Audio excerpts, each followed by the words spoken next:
Imagine living somewhere where your landlord is the villain of your life story, stealing your stuff, breaking into your home, and threatening you constantly. That was my reality for 3 long years, until I finally snapped. If you've ever had to deal with a landlord who made you feel powerless, stick around, because by the end of this story, justice is going to hit hard. When I first moved into this apartment, I thought I had found a decent deal. Sure, the place wasn't perfect. Peeling paint, creaky floorboards. But the rent was affordable and the location worked for my job. Then I met my landlord. From day one, he had this smug superior attitude, like he owned me just because he owned the building. I brushed it off at first. He's just old school, I told myself. But then the first incident happened. One morning, I walked into the common laundry area and my dryer was gone, vanished. When I confronted him, he shrugged and said, "Oh yeah, that was mine all along. You can use the shared one." My blood boiled, but what could I do? He held the lease, and I was terrified of getting kicked out. Over the next 3 years, things just kept getting worse. He charged me for a plumbing repair that any decent landlord would have covered. The plumber even told me, "This is normal wear and tear." But my landlord still sent me a bill.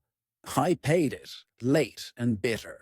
That was the only time I was ever late on rent in 3 years, and yet he treated me like a delinquent tenant from that day on. Then came the parking spot drama. He sent me this long, threatening letter about where I could park my car, so I went to my lawyer just to protect myself. Big mistake, at least in his eyes. That's when the retaliation started. He tried to raise my rent by $150 a month. Completely out of nowhere. He banged on my door late at night once, claiming I hadn't followed the rules. He even tried to break in once, jiggling the door handle so hard it rattled the frame. I remember standing there in the dark, holding my phone with shaking hands, wondering if I should call 911 right then. Every time I thought he couldn't get worse, he found a way. The apartment itself was falling apart. The porch was rotting so badly that I could feel it sag under my feet. The plumbing was illegal. I only learned that later. And the gas heater? Totally unsafe. Not even up to code. I stayed quiet for years, swallowing my anger because moving wasn't financially possible. But then the letter came. He was raising my rent by $500 a month. 500. I stared at the paper, my hands shaking, and then I laughed. It was this bitter, dark laugh that scared even me. That was the day I decided. I'm leaving, and I'm taking him down with me. 4 days before I moved out, I picked up the phone and made a call that would change everything. "Hello, is this the building inspector? I have some things you need to see." And just like that, the wheels of karma started turning. That was just the beginning. The inspector showed up the very next day, and what he found could cost my landlord thousands. But this landlord wasn't done coming after me yet, and his last move would land him in even bigger trouble. The inspector came out faster than I ever expected. He walked through the building with this grim look, taking photos, measuring everything. I could almost feel my landlord sweating from across town. The porch? Not up to code. The plumbing? Illegal installation. The heater? Dangerous. Each one meant hundreds of dollars in daily fines until fixed. And for the first time in 3 years, I felt something I hadn't felt in a long time. Power. But this man wasn't done. A week before I was set to leave, he texted me demanding I be out by noon on move-out day, or he'd call the cops. Except, legally, he couldn't do that. So I went to the police myself, told them everything, and asked them to make a note in case he tried anything. They reassured me, "You're in the right.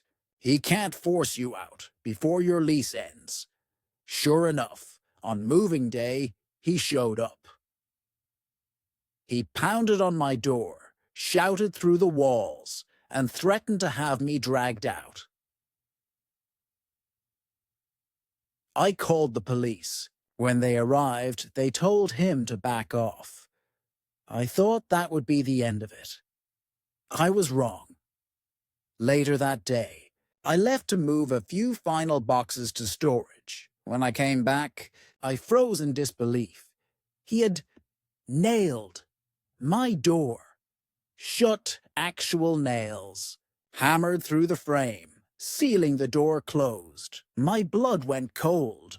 Then it boiled. I called the police again, this time demanding a supervisor. But when they arrived, he was gone. I think he knew he'd crossed a line too far, because nailing someone's door shut isn't just harassment. It's breaking and entering. I filed a police report and waited, and then the call came. "We're charging him with a felony for breaking and entering." I almost cried. 3 years of torment, threats, and fear. And now he was finally facing real consequences.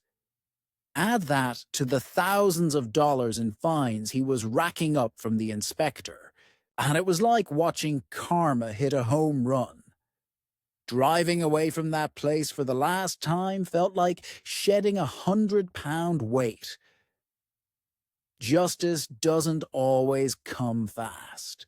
Sometimes you have to be patient, keep your receipts, and strike when the timing is perfect. And when karma finally lands, oh, it's beautiful. What do you think? Did the punishment fit the crime? Tell me in the comments. And if you've ever had to deal with a nightmare landlord, share your story. And of course, hit subscribe for more stories that prove karma always wins in the end.